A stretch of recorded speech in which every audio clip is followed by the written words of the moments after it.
आई तुझ्या मूर्तीवाणी या जगात मूर्ती नाही। अनमोल जन्म दिला गाई तुझे उपकार फिटणार नाही।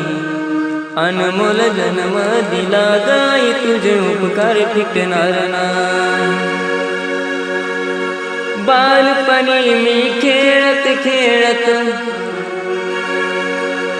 बालपणी मी खेळत खेळत होत जवताना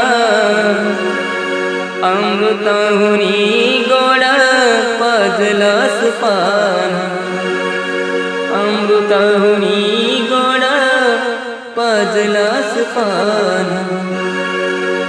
तुझ्या या उपकाराची कधी जाणीव झाली नाही। अनमोल